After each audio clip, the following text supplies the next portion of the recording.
안녕하세요. 성공예감 이대호입니다.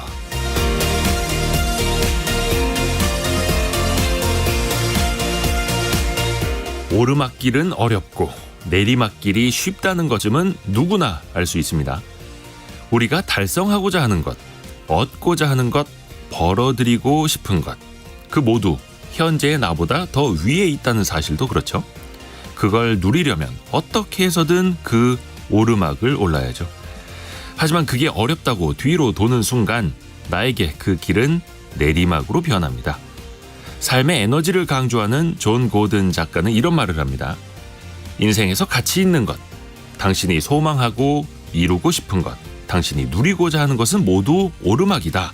문제는 사람들 대부분의 꿈은 오르막에 있는데 습관은 내리막이다 라는 사실이더라고요.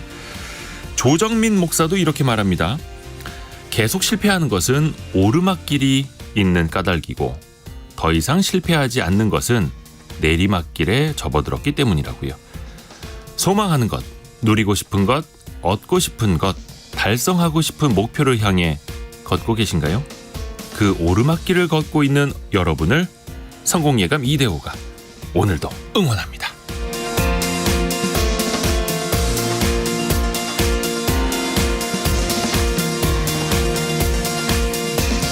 안녕하세요. 이대호입니다.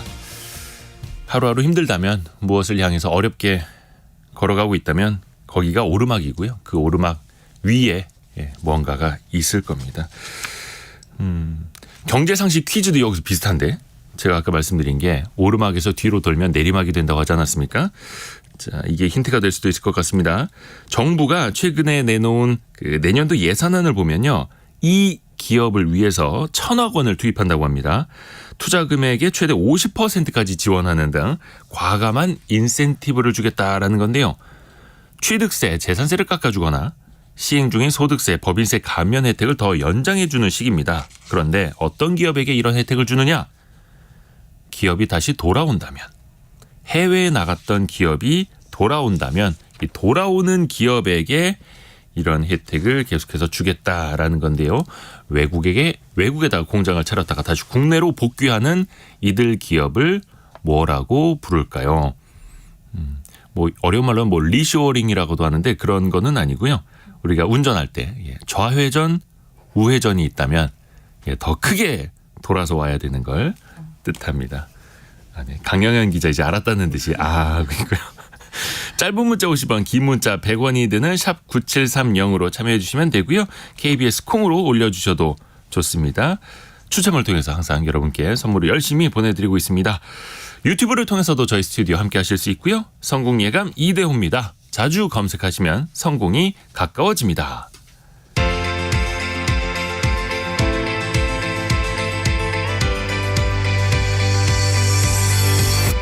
KBS 1라디오 성공예감 이대호입니다. 그러게요. 리쇼어링이라고 보내주신 분들이 많았네요. 그렇죠. 근데 이제 우리는 좌회전, 우회전 아니고 이 기업 네 글자로 보내주시면 됩니다. 영사영희님 자신 있게 몰라요라고 보내주셨고요. 그리고 1003님 1003번 쓰시는 분께서 제일 먼저 또 보내주셨네요.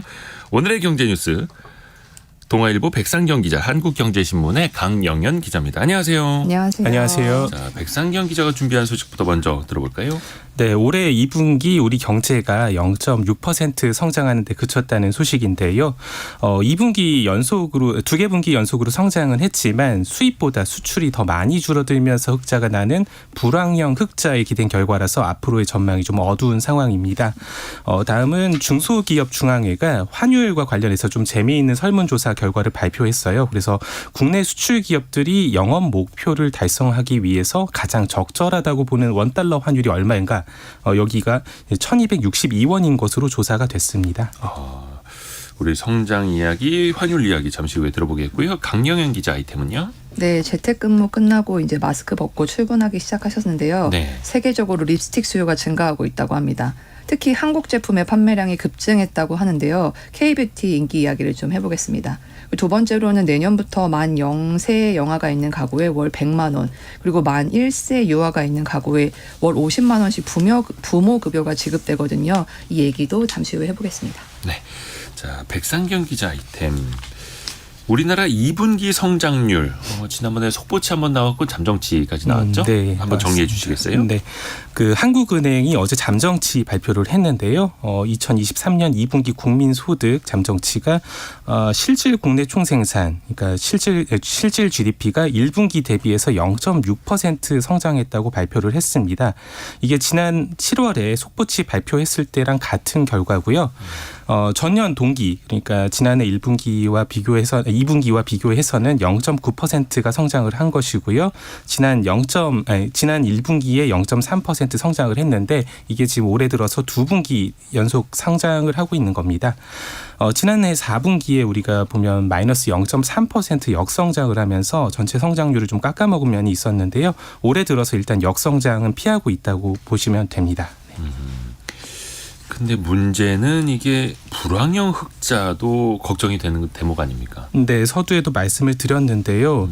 그러니까 이게 민간이나 정부 소비 같은 내수 자체는 좀 위축이 됐는데 교역 부문에서 조금 수익이 난. 근데 그 수익도 수출보다 수출이 엄청 늘어나서 수입이 늘었다기보다는 그냥 수출보다 수입이 더 많이 줄어들어서 네. 둘 다 감소를 하고는 있는데 수입이 더 많이 줄면서 흑자가 났다고 보시면 되거든요. 네. 여기서 나온 흑자에 기대서 지금 우리 경제가 소폭의 성장세를 기록했다고 보시면 됩니다. 이게 세부적인 지출 항목을 좀 따져보면요. 대부분 마이너스 성장세를 보였습니다. 그러니까 민간 소비가 이제 전분기 대비해서 마이너스 0.1%, 정부 소비, 건설 투자도 마이너스 2.1%, 마이너스 0.8% 줄어들었고요. 네. 민간 소비 같은 경우는 보면은 이제 고물가, 고금리 문제 때문에 지금 다들 소비 여력이 많이 줄어들었어요. 근데 네. 여기에 더해서 지금 5월 기억하실지 모르겠는데 이상 고온이 좀 있었고 이때 아닌 좀 봄장마 같은 것들이 네. 다 찾아왔거든요. 이런 것들이 이어지면서 소비가 좀 꺾여 버렸습니다.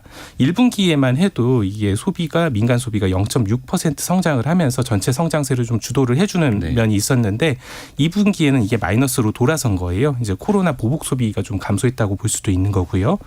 그래서 이제 정부 소비 쪽도 한번 살펴볼 텐데요. 정부 소비는 IMF 위기 당시, 그러니까 1997년 1분기가 우리가 이제 가장 적게 줄어든 때였는데 네. 이때 이제 성장률이 굉장히 낮았어요. 가장 낮았던 거고 이때 이후로 가장 두 번째로 낮은 그 성장률을 보인 겁니다. 그러니까 내수 분야에서는 또 설비 투자만 소폭 성장을 했고요. 이런 식으로 이제 전반적으로 내수는 계속 줄어들었는데 이제 불황형 흑자가 성장세를 견인하고 있습니다. 수입이 우리가 보면 2분기에 마이너스 3.7% 줄었어요. 그러니까 네. 근데 수출이 0.9%만 줄었습니다. 그러니까 수입이 훨씬 큰 폭으로 감소를 했고 이게 결과적으로 흑자로 이어졌어요. 그러니까 1분기에 우리가 보면 원유랑 천연가스 같은 자원들을 좀 쌓아놨었는데 이런 것들이 2분기에 이제 수입이 줄어드는 그 플러스 요인 같은 걸로 작용을 하면서 네. 전반적으로 이제 수입이 줄어들었고요. 이것 때문에 이게 당연히 이제 우리가 흑자를 본 상황입니다. 그래서 전체적으로 보면 수출의 성장 기여도가 1.4%포인트 그리고 내수는 성장 기여도가 마이너스 0.8%포인트를 기록을 했고요. 아까 1997년 1분기 그러니까 외환위기 당시 이후로 가장 낮은 성장률을 기록했다라는 건 정부 소비 그렇죠. 그러니까 네, 맞습니다. 정부가 경기가 안 좋을 때 돈을 써서 부양을 하는 게 아니라 정부도 지출을 줄이고 있다. 네, 맞습니다. 라는 뜻이고 실질 국민 총소득도 감소했습니다. 이것도 좀 풀이를 해주시겠어요? 네, 불황형 성장의 여파라고 볼 수 있는데요. 그러니까 국민들이 실제로 벌어들인 돈을 의미하잖아요. 네. 실질 국민 총소득이. 이게 이제 국내외에서 벌어들인 소득의 실질 구매력을 나타내는 지표인데요. 이게 지금 실질 국민 총소득이 0.7% 감소한 것으로 나타났습니다. 숫자로 보면 473조 6천억 원이고요. 이게 이제 지난해의 3분기에 마이너스 0.4%로 좀 감소를 했었는데 1년도 안 돼서 또다시 감소세가 나타난 겁니다. 그러니까 최근 1년을 통틀어서 지난 2분기가 가장 낮은 성장률을 기록한 것이기도 하고요. 이 실질 국민 총소득 그러니까 GNI는 실질 GDP에서 무역 손익 그리고 우리 국민이 해외에서 생산 활동에 참가하면서 받은 대가 그러니까 이런 소득에 얻은 합계 이런 거에서 이제 국내에서 거주하는 외국인이 받아간 이 돈 요걸 뺀 거거든요. 그러니까 순수하게 수취한 네네 맞습니다. 소득. 예.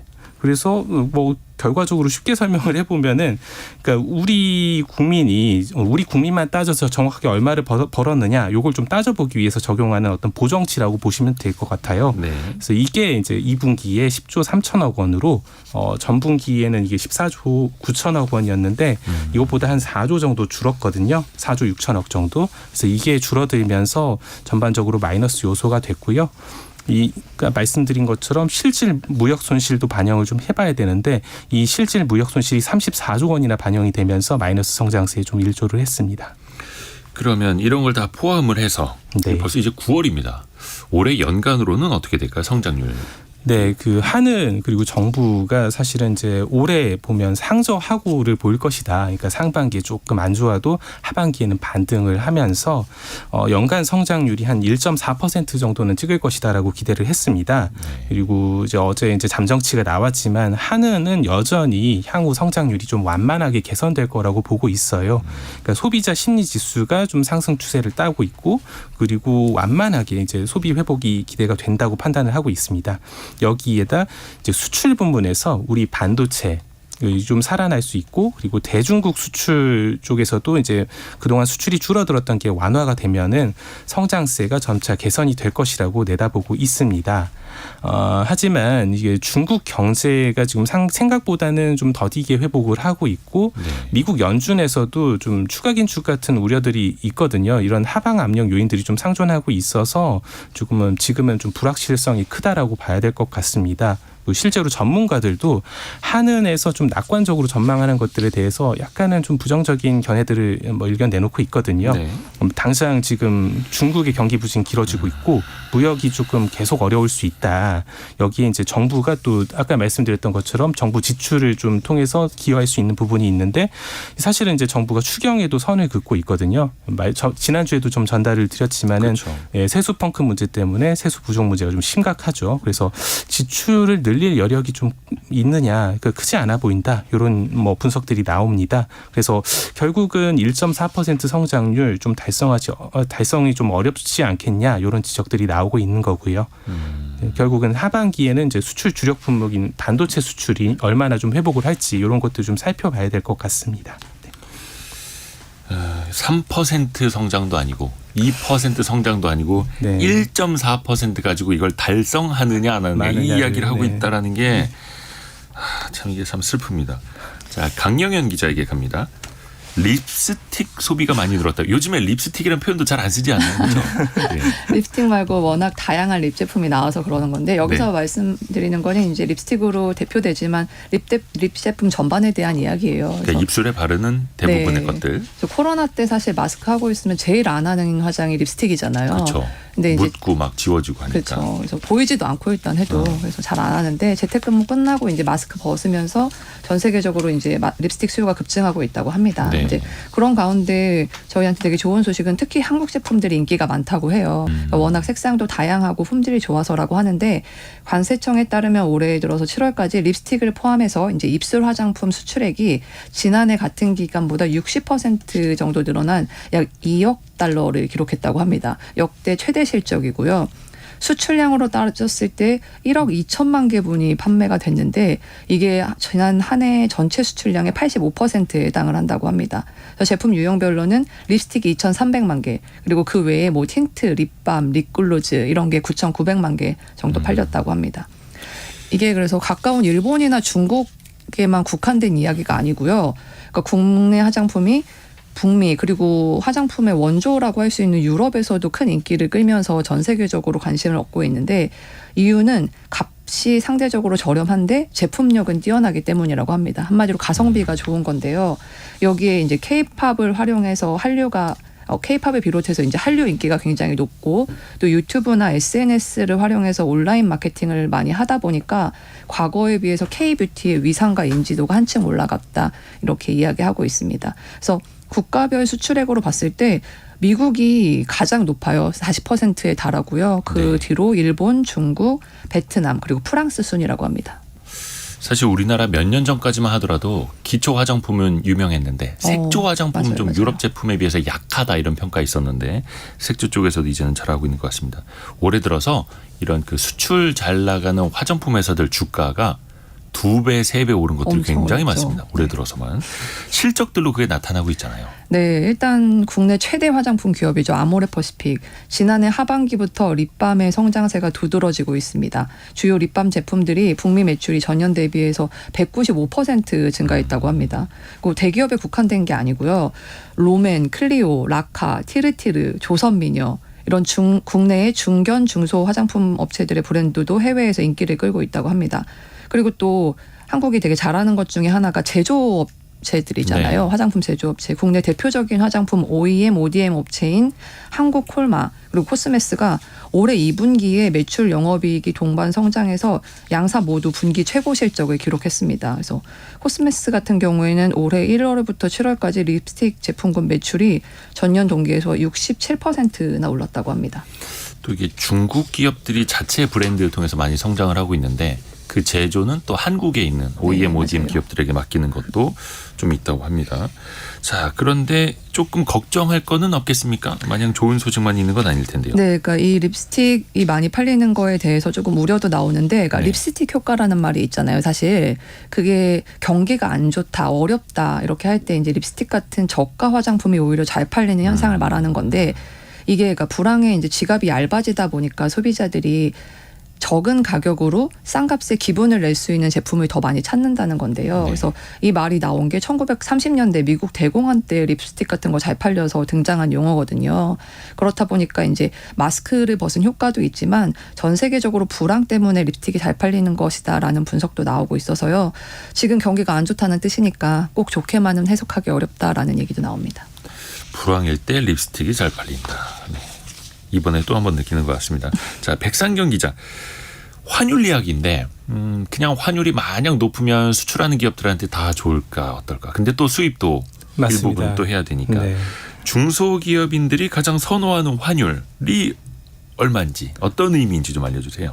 네, 이게 중기중앙회가 지난달 말 기준으로 이제 수출 중소기업 304곳 네. 대상으로 이제 설문조사를 진행을 했어요. 근데 이제 조사 기업들이 응답을 한 내용을 기초로 보는 건데요.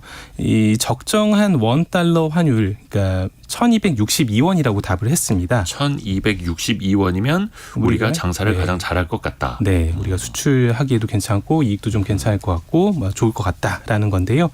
기업들이 또 같이 얘기한 게 영업 적자를 보기 시작하는 손익 분기점 환율이 1,195원이다라고 응답을 같이 했어요. 이제 이걸 방어를 못하면은 우리가 이제 손해를 본격적으로 볼 수가 있다라는 얘기고요. 보면 이제 환율 가지고 이렇게 얘기를 하는 것들이 어떤 의미가 있느냐 보면 이제 수출 기업들에게 환율은 실적이나 어떤 수익성에 엄청나게 영향을 직접적으로 주는 요소거든요. 그러니까 $1 환율이 높으면 우리가 통상적으로 알고 있기로는 이제 수출 뒤에 이제 받은 달러를 우리가 다시 원으로 환전을 하잖아요. 네. 그러면 당연히 이제 환율이 높아지니까 같은 달러를 받아도 우리가 받을 수 있는 원화가 늘어나니까 이익이 커지네. 이렇게 보면 이제 단순하게 보면 환율이 높으면 좋을 것 같거든요. 이 이익이 커지니까 가격 경쟁력을 좀 더 높이는 쪽으로 가격을 낮출 수도 있고요. 네. 근데 이게 환율이 높으면은 수출할 제품을 만들기 위해서 우리가 수입해야 될 원자재 가격도 같이 올라가잖아요. 네. 원자재 자체의 어떤 수입 비용은 당연히 뛰는 것이고 일반적으로 요걸 이제 우리나라로 운송하려면은 물류비가 드는데 물류비도 달러로 보통 결제를 하기 때문에 이 물류비도 같이 상승을 하게 됩니다. 똑같은 거리를 운송하는데도 원화가 이제 가치가 떨어지면서 물류비가 늘어나는 거죠. 이 간접적인 부담도 또 있는데요. 공장 같은 것을 돌리려면 전기 필요하잖아요. 네. 네. 이런 전기 요금도 뭐 산업용 전기 요금이 적용되기는 하지만 어쨌든 크게 보면은 전기를 생산하는 에너지 비용 요것들도 그렇죠. 사실은 우리나라는 다 수입을 하고 있기 수입이니까. 때문에 요것도 같이 늘어나게 됩니다. 전반적으로 이제 생산 비용이 늘어나는 결과가 되는 것이고요. 그래서 이제 이 $1 환율에 대한 질문 자체가 결과적으로는 이제 환율이 어느 정도 선에서 형성이 돼야 이제 수입 그리고 수출의 밸런스 속에서 기업들이 경영 목표를 달성할 수 있겠냐는 걸 물어본 거고요. 네. 그 대답이 1,262원인 겁니다. 그래서 어제 지금 기준으로 보면 $1 환율이 1,334원이었는데 지금 보니까 1,334.3원이네요. 조금 네. 올랐네요. 네, 한 70원 안팎으로 이제 그 수출 기업들이 응답한 것보다 높은 상태인 겁니다. 네. 그러면 1,262원이면은 가장 수익성이 좋을 것 같아요라고 중소기업인들이 답을 했는데 현재는 1,330원대. 이제 원달러 환율이 높아지면 1달러어치 팔아서 1,200원 버는 것보다 1,300원 버는 게 좋기는 한데 이런 식으로 환율이 오르면 수출 가격 경쟁력이 높아진다라는 게 통념인데 이게 계속해서 유효할까요? 이게 사실은 이제 우리가 지난해에도 겪었고 뭐 최근 들어서 계속 이 통념이 어긋나는 걸 우리가 확인을 하고 있거든요. 네. 뭐 이런 뭐 환율이 오르면 수출 가격 경쟁력이 커진다. 이게 가격 경쟁력이 중요한 상품 산업 쪽 이런 쪽에서는 여전히 맞는 말입니다. 네. 우리나라도 이제 예전에는 이게 맞았어요. 근데 이제 사실은 지금은 이제 원화 가치 하락이 곧 무역 흑자로 이어진다. 이런 등식들이 조금은 통하지 않고 있습니다. 네. 원화 가치가 떨어지면서 오히려 이제 작년 같은 경우도 그렇고 무역 수지가 같이 떨어지는 현상 이런 것들이 나타나고 있거든요. 이게 원인을 조금 분석을 해보면 이제 전 세계적으로 복잡하게 얽혀 있는 공급망 문제들이 좀 있어요. 공급망 구조가 이미 이게 그 세계적으로 많이 묶여 있는 상황인데 이게 해외에서 우리나라 이제 수출 기업들도 해외에서 조달하는 원재료를 가져와서 재가공하고 수출하는 방식이 지금 거의 주력이 돼 있죠. 그래서 사실은 이 상황들이 되면서 원화의 영향력은 조금 많이 떨어져 있습니다. 그러니까 원화 영향력하고 상관없이 달러 가치가 등락하는 것들에 따라서 수입 수출 액수 같은 것들이 같이 너를 뛰는 뭐 이런 상태가 됐다는 얘기고요. 또 이제 이건 뭐 일견 좀 좋은 쪽으로 분석을 해볼 수도 있는 게 우리나라 수출 구조가 이제 워낙 이제 기술 집약적인 산업군 쪽으로 왔다는 겁니다. 네. 그러니까 결국은 이제 가격 경쟁보다는 기술 경쟁을 하는 쪽이기 때문에 당장의 가격 경쟁의 어떤 환율 영향은 이제 크게 안 받고 있는 것이고 지금 보면 이제 반도체, 2차 전지, 디스플레이 같은 쪽들이 주력 상품, 주력 수출 품목이잖아요. 이런 쪽은 사실 이제 기술 경쟁이 좀 많이 중요해진 측면이 있고 그래서 이제 환율 변화에서 좀 자유로워졌다라고 분석하는 쪽도 있습니다. 네. 근데 뭐 이제 결과적으로 보면 좀 더 복잡한 함수로 환율 영향을 따져봐야 되는 상황이 됐어요. 그래서 여기에다 이제 세계 경기의 어떤 좀 안 좋은 흐름까지 따져보면 굉장히 더 복잡해지는 상태가 되고요. 예를 들어서 뭐 반도체 수출 같은 경우도 환율이 높아졌는데도 이제 전체적으로 이제 세계 경기가 침체가 되면서 수출이 줄고 단가 하락하고 적자로 이어지는 이런 상황들이 좀 있었잖아요. 그래서 이제 결국은 기업 입장에서는 이런 여러 가지 복잡한 함수들 속에서 변동성 자체가 좀 줄어들어서 미래에 대한 예측 가능성을 할 수 있는, 그러니까 높이는 게 이 경영에 좀 도움이 될 것 같고요. 그래서 이번에 이 중기중앙회 설문조사에서 수출 기업들이 실제로 이렇게 응답을 합니다. 정부의 환율과 관련한 대책으로는 안정적인 환율 운용 이게 가장 필요하다고 60% 이상이 대답을 하셨어요. 같은 맥락일 것 같습니다. 다만 그 외환 시장이 어떻게 그렇게 쉽게 관리가 네. 되나요? 어려운 일이죠. 자, 네. 강영현 기자에게 마이크를 넘기겠습니다. 내년부터 아동 수당이 바뀝니까? 어떻게 달라지나요? 네, 부모 급여에 있어서 조금 변화가 생기는 건데요. 네. 만 2세 미만인 아동이 이제 부모 급여가 뭐냐면 만 2세 미만인 아동이 가정 양육 또는 이제 어린이집이나 종일제 아동 돌봄 서비스를 이용할 수 있도록 수당을 지원해 주는 건데 만 0세 그리고 만 1세 있는 아이가 있는 가구가 받게 되거든요. 그래서 예를 들어서 이번 달에 태어난 아동 같은 경우에는 12월까지는 0세잖아요. 생후 11개월까지가 만 0세니까 이제 부모 급여 지급액이 70만 원을 받다가 네. 그다음에 이제 내년부터 이게 100만 원으로 오르면서 1월부터 8월 사이에는 100만 원을 받게 됩니다. 그리고 이제 한 살이 되는 내년 9월부터는 다 50만 원을 받게 되고요. 아동 수당 어떻게 신청하는지도 좀 알려주세요. 네, 출생일 포함해서 이제 60일 이내에 읍면동 주민센터 혹은 정부 누리집에서 신청하면 되는데요. 태어난 달부터 부모 급여를 받을 수 있습니다. 만약에 근데 생후 60일이 지나서 신청을 하게 되면은 네. 신청일이 속한 달부터 부모 급여를 받을 수 있거든요. 그러니까 그 지나간 거는 한두 달치를 못 받을 수도 있는 그래서 거네요. 예를 들어서 9월 1일에 출생을 하고 나서 이제 10월 안에 신청을 하면은 9월분부터 급여가 나오는데 11월에 신청하면 9월이랑 10월분을 못 받으세요. 그러니까 제때 신청을 하셔야겠죠. 네네. 그리고 부모가 신청을 하게 되면 이제 주민등록상 주소지와 상관없이 뭐 전국 읍면동 주민센터에서 가능한데 만약에 이제 뭐 할머니 할아버지라든지 다른 보호자가 신청을 하게 되면은 주민등록상 주소지의 주민센터에서만 부모급여를 신청할 수 있고 물론 진짜 보호자 맞는지 확인도 해야 되고요. 그리고 만약에 온라인 신청을 할 경우에는 부모만 가능합니다.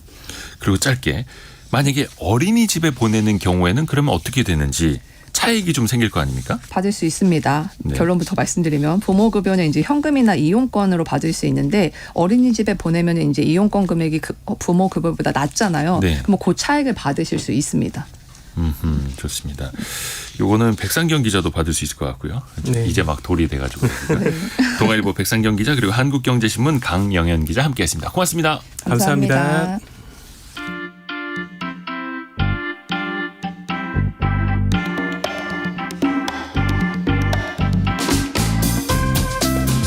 지금 여러분께서는 KBS 일라디오 성공예감 이대호입니다를 듣고 계십니다. 참여해주신 여러분께는 추첨을 통해 헬시 허그에서 한국인의 건강한 두피에서 찾아낸 두피 유래 유산균을, 판촉물 전문 그룹 기프코에서 텀블러 세트를, 아름다운 식탁 창조 주비푸드에서 자연에서 갈아 만든 생와사비를, 쉽고 빠른 판촉물 제작 시너지 기프트에서 고속 충전 케이블을, 그리고 성공예감에서 준비한 커피 쿠폰을 보내드립니다. 당첨자는 성공예감 이대호입니다 홈페이지에서 확인하세요. 경제상식 퀴즈 한 번 더 말씀해 드릴게요. 인건비, 생산비가 저렴한 해외로 나갔다가 그 생산 시설을 다시 국내로 돌려서 돌아오는 기업을 이렇게 표현을 합니다. 네 글자로 뭐 땡땡 기업 이렇게 표현을 하는데요. 지난 2014년부터 해외 진출 기업의 국내 복귀 지원에 관한 법률 일명 이 기업 지원법이 제정이 됐는데 실제로 뭐 이 인센티브 때문에 들어오는 기업은 많지는 않다고 합니다. 역시나 시장이라든지 생산비 그게 더 중요하기 때문에 일단 그래도 망설이는 기업들을 위해서 그 인센티브를 더 늘려주겠다라는 게 정부의 계획인데요. 국내로 복귀하는 기업을 네 글자로 뭐뭐 기업이라고 할까요? 김창수님 UFO 기업, 조윤곤님 비보호 좌회전 기업, 5477님 피턴 기업. 야, 피턴은 이거 참 시간 오래 걸리는데 그렇죠? 우회전을 몇 번이라 해야 되는 겁니까? 하나, 둘, 세 번인가요? 예. 김한수님 버스 운행을 하면서 이 턴을 한 것 힘들어요. 그렇죠. 버스가 길다 보니까. 그래서 차선 변경할 때도 가급적이면 버스 운행하시는 분들 고생 많이 하셔가지고 저 젊었을 때는 그냥 차로 그냥 막 앞에 막 들이밀고 막 이랬었는데 이제는 그 마음을 이해하면서 서로 양보를 좀 하고 있습니다. 자, 들으시는 분들도 짧은 문자 50원, 긴 문자 100원이 드는 샵 9730이나 KBS 콩으로 정답을 많이 보내주세요. 선물이 계속 나갑니다.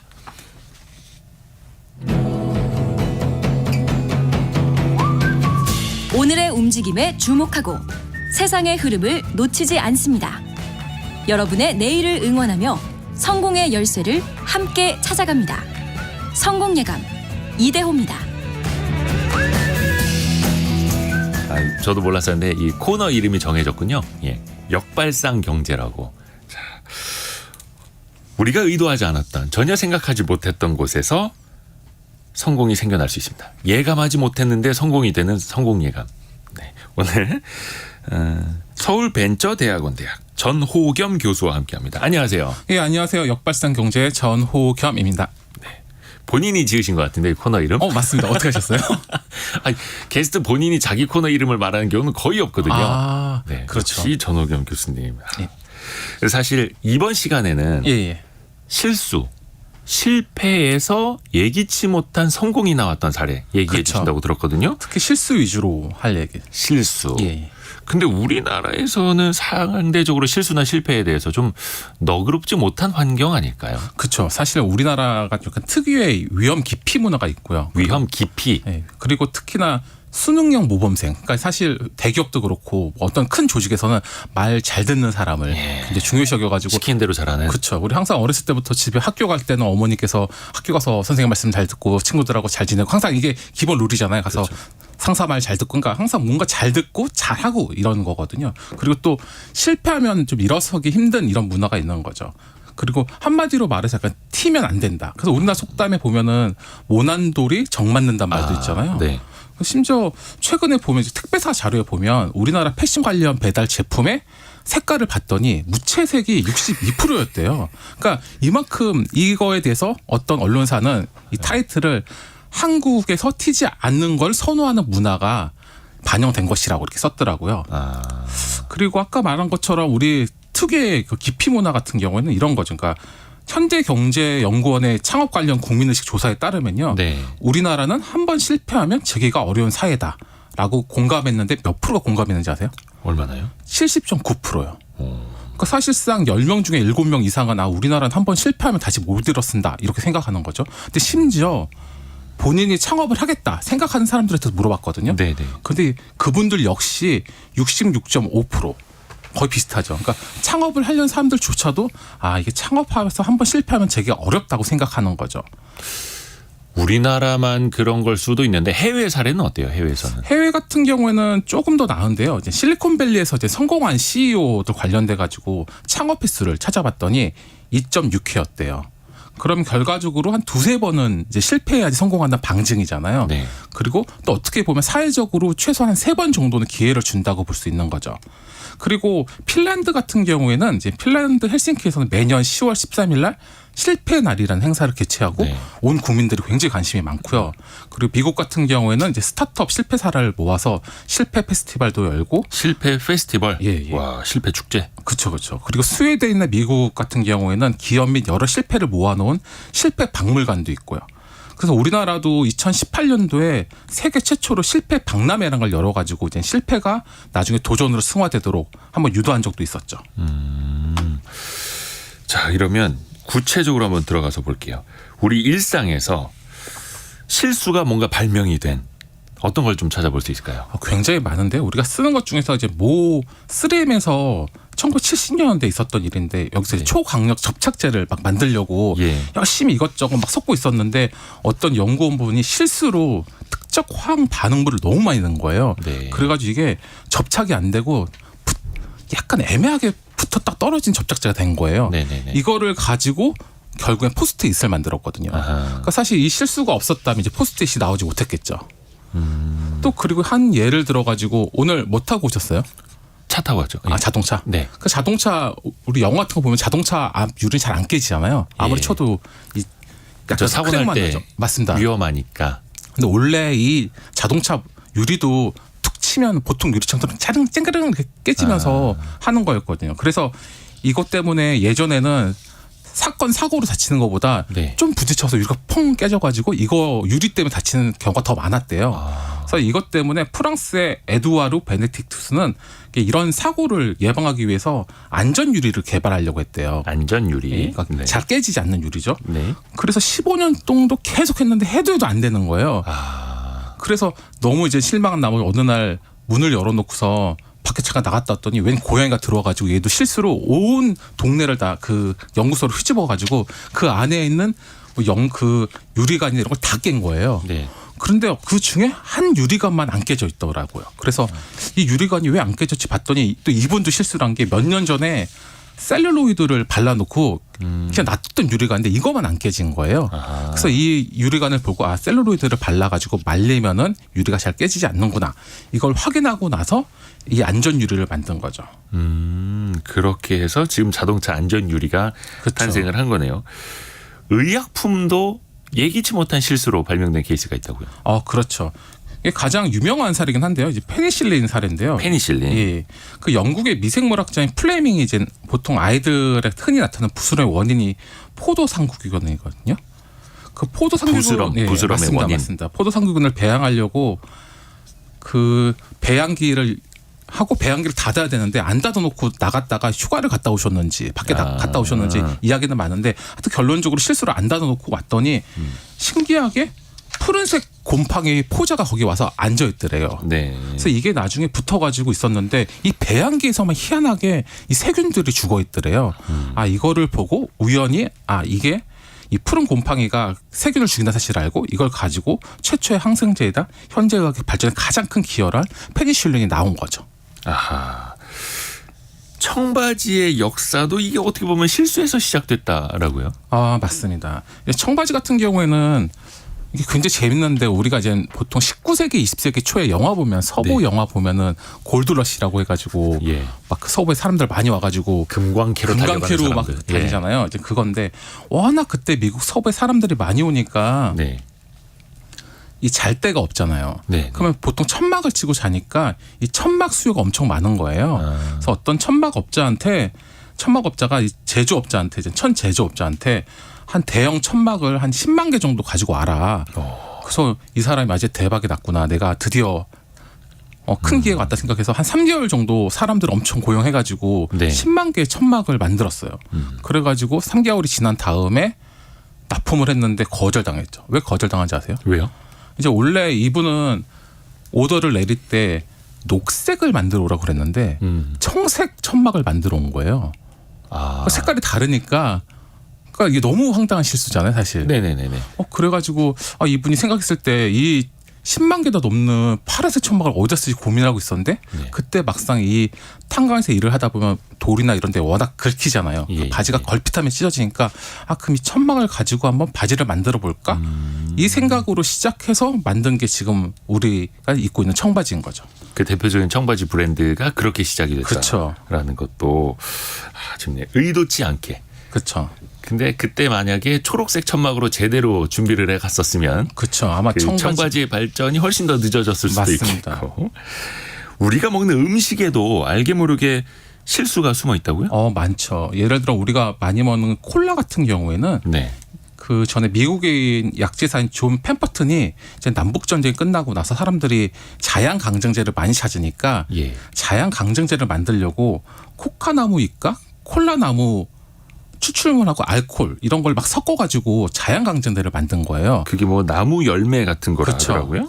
맞습니다. 그래서 이걸 만들었는데 생각 외로 사람들이 안 먹어서 왜 그런가 봤더니 이게 알코올 성분이 있잖아요. 근데 알코올이 못 먹는 사람들 꽤 있거든요. 네. 그래서 알코올 대신 물을 넣어야지 생각하고 있다가 잘못 넣어서 탄산수를 넣은 거예요. 물 대신에 실수로 탄산수를 넣었다. 그렇죠.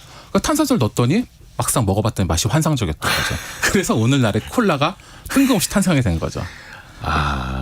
그런 식으로 만들어진 거예요? 예. 그리고 우리나라 같은 경우에도 이런 사례가 꽤 많은데 뭐 현대와 약간 과거를 보면 1950년대 이제 마봉님 할머님께서 마봉님 네. 할머니 하면 소울푸드인 떡볶이. 떡볶이. 그렇죠.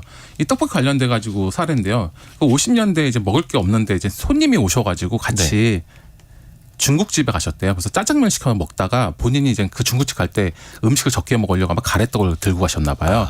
그래서 가래떡을 먹다가 실수로 짜장면에 빠뜨렸는데 그걸 건져서 먹어봤더니 너무 맛있었던 거예요. 근데 춘장은 그때 당시 비싸니까 고추장을 대신해서 만든 게 오늘날의 고추장 떡볶이인 거죠. 당시에 춘장이 비싸서 그렇죠. 고추장으로 넣어서 만들었는데 그게 떡볶이의 시초가 됐다. 그렇죠.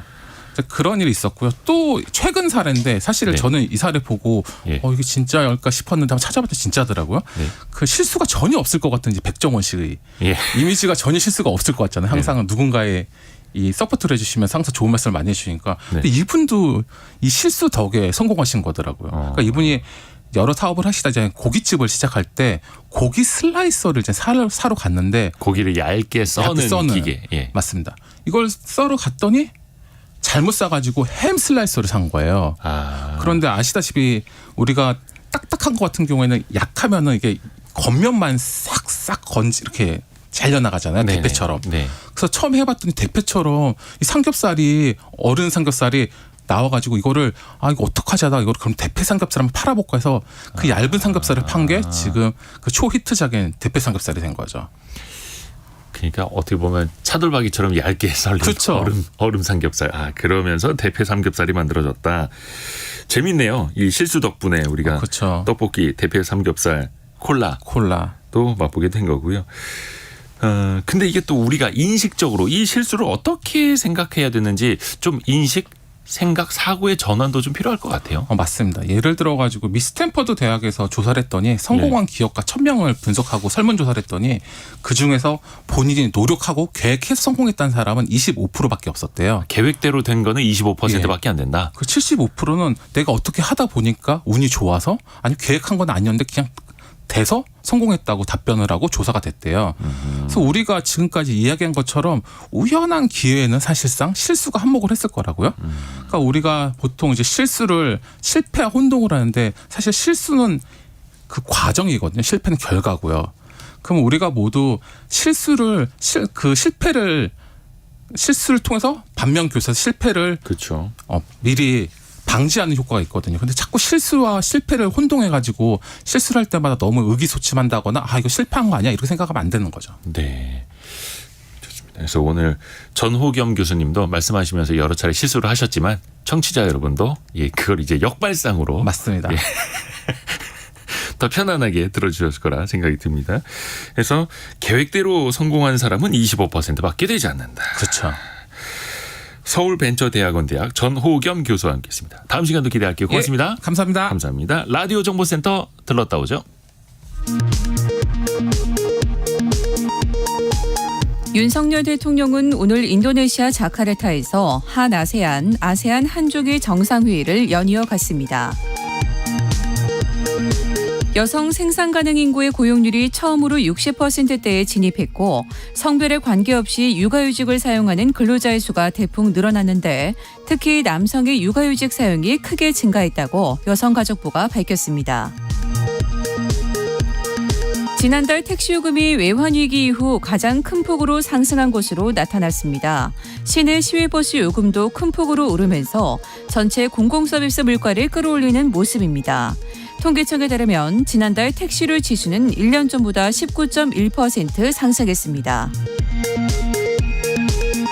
세계 최대 석유 수출국인 사우디아라비아가 올해 연말까지 자발적 감산을 이어간다고 밝히면서 뉴욕 유가가 지난해 11월 이후 최고치로 올랐습니다. 지금까지 라디오 정보센터 뉴스 정한나였습니다.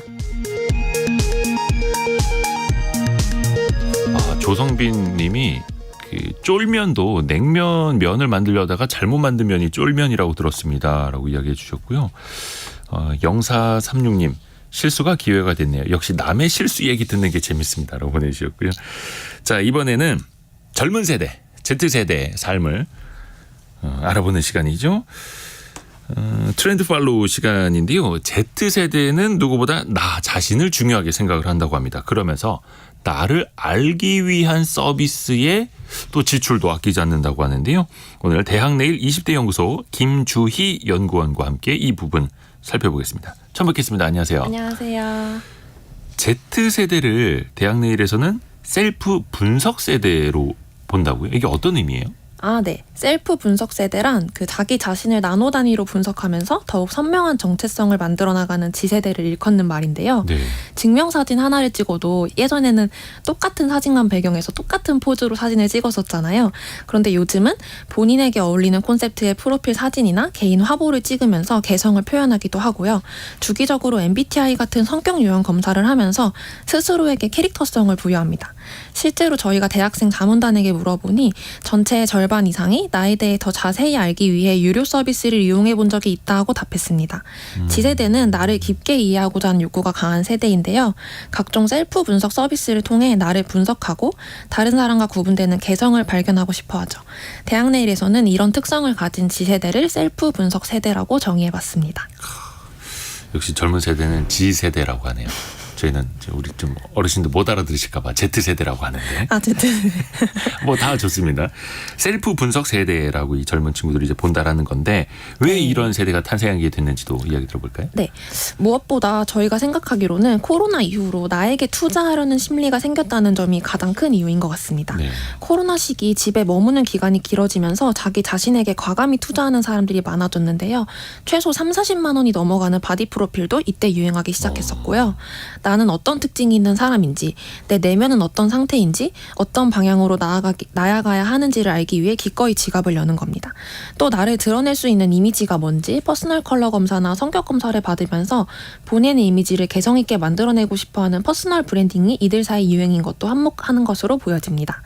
이런 과정을 거치다 보면 나도 몰랐던 나의 모습을 발견하게 되는데요.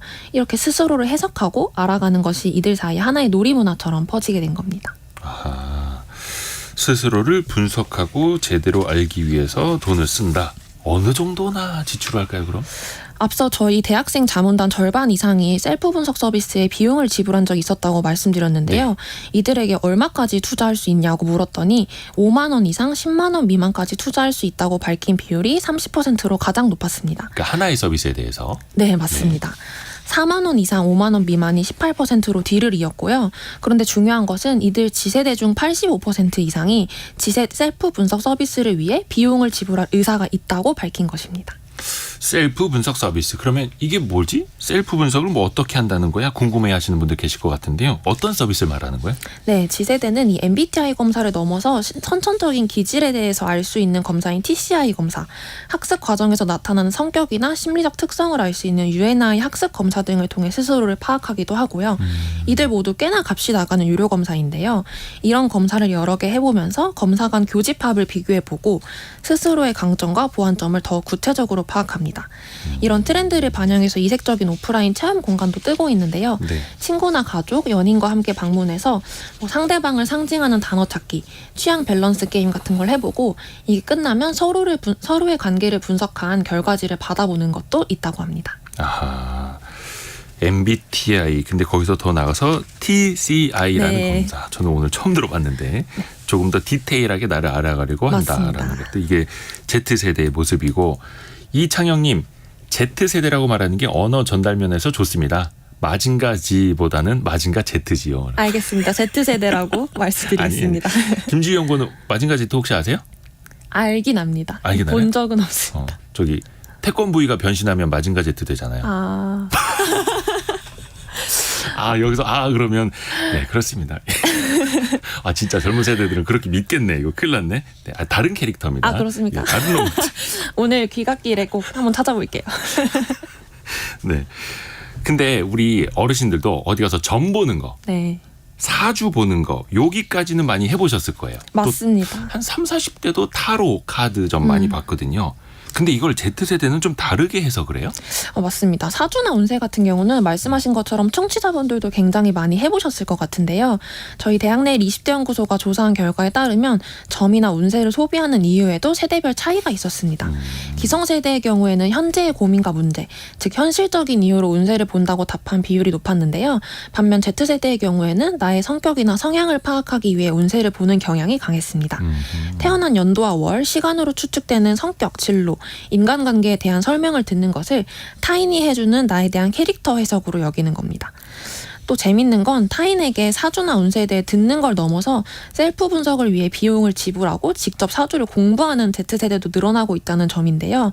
온라인 교육 플랫폼에서는 2021년 기준 타로, 풍수지리 등의 키워드가 전체 인기 검색어 탑10에 오르기도 했고요. 네. 한 펀딩 플랫폼에서는 사주팔자나 사주풀이 관련 서적이 꾸준히 1000% 넘는 후원율을 기록하고 있습니다. 저도 사실 어릴 적에 보면은 사주풀이 책 한 번씩 이제 사봤었는데 요즘 젊은 세대들도 여기에 관심을 갖는 거고 그걸 바탕으로 본인을 분석하고 나를 알고자 맞습니다. 하는 거네요. 당연히 외모적인 거에는 신경을 쓸 거고 앞에서 잠깐 이야기했던 뭐 퍼스널 컬러라든지 이런 분석도 하는 거고 어떤 것까지 분석하는 게 있습니까 또? 이제는 피부색뿐만 아니라 얼굴형이나 골격 같은 개인의 신체적 특성을 분석하고 전문가에게 피드백을 받는 헤어 체형 컨설팅 서비스가 유행을 하고 있는데요. 나의 얼굴형, 피부색 또 거기에 어떤 게 어울리는지를 또 맞습니다. 찾아내려고. 네. 헤어 컨설팅의 경우에는 본인의 얼굴이 뭐 계란형, 땅콩형, 역삼각형 등 어디에 속하는지 알려주고요. 광대, 사각턱, 주걱턱, 돌출입 같은 얼굴을 구성하는 골격 특징에 대해서도 분석해줍니다. 이런 특징에 맞춰서 장점을 부각하고 단점을 보완할 수 있는 헤어스타일을 추천해주는 건데요. 예를 들면 뭐 얼굴이 비대칭이기 때문에 앞머리 기장을 턱선에 맞춘 스타일이 어울린다라고 진단을 해주는 거죠. 체형 컨설팅의 경우에도 체형 특징을 분석해서 장점을 부각하는 패션 스타일을 추천해 주는데요. 상하이 각각 구체적으로 어떤 넥라인이나 어떤 소매 디자인, 치마나 바지 길이까지 추천을 해주고요. 체형에 어울리는 외투 디자인이나 액세서리까지도 다양하게 추천을 해줍니다. 이런 서비스들은 각각 5만 원에서 20만 원대, 종합 컨설팅은 50만 원에 이를 정도로 결코 저렴한 가격이 아닌데요. 놀랍게도 컨설팅 예약창이 오픈되자마자 전량 마감되는 것으로 유명합니다. 이런 걸 보면 개인의 신체적 특징을 수치화하고 전문적으로 분석해주는 서비스를 통해 본인과 어울리는 스타일을 찾고자 하는 Z세대 욕구가 크다는 사실을 알 수 있습니다. 나만의 것. 근데 Z세대가 이렇게까지 하는 이유는 뭘까요? 여기까지 듣다 보면 젊은 친구들 요즘 이런 것까지 하는구나라고 싶은 분들도 계실 것 같은데요. 그렇죠. 이게 종합 컨설팅이 아까 50만 원대 이른다고 하는데. 네네. 이 열풍은 내가 뭘 좋아하는 사람인지, 뭘 할 때 즐겁고 어떤 게 잘 어울리는 사람인지에 대한 욕망에서 시작하는 것으로 보여집니다. 그래서 좀 다른 유형과는 다른 점이 있는 것 같고요. 네. 스스로의 정체성에 대해 탐구하려는 열풍으로 좀 보여집니다. 스스로를 탐구해 본다. 네. 이거 혹시 들으시는 분들 입장에서 Z세대가 본인을 분석하는 걸 원하는데 사업에 접목해 본다면 어떤 아이디어가 있을까요? 최근에 한 온라인 식품마켓 플랫폼에서 복숭아 취향 찾기 샘플러라는 걸 출시를 했었는데요. 저희가 보통 복숭아 하면 뭐 황도냐 백도냐 이 정도로 구분해서 먹잖아요. 그 옛날 사람. 네. 근데 이거는 각기 다른 6품종의 복숭아를 모아놓은 건데 다양한 품종의 복숭아를 맛보면서 내가 어떤 복숭아를 가장 좋아하는지 취향을 찾아가는 겁니다. 그리고 실제로 이 상품 만족도가 굉장히 높았다고 하는데요. 복숭아 하나를 먹더라도 스스로가 뭘 좋아하는지 취향을 찾고 싶고 알고 싶어하는 젊은 세대에게 복숭아 샘플러처럼 미리 브랜드나 제품, 서비스를 다채롭게 경험할 기회를 제공하는 것도 아이디어가 될 수 있겠습니다.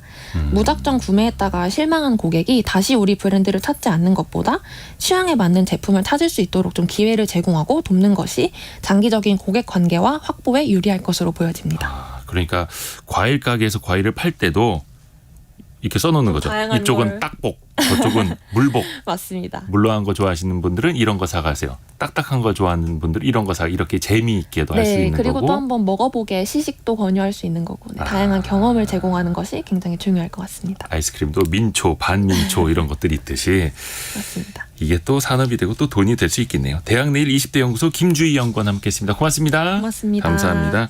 저희 2부 때는 미래생활사전 시간 돌아오는데요.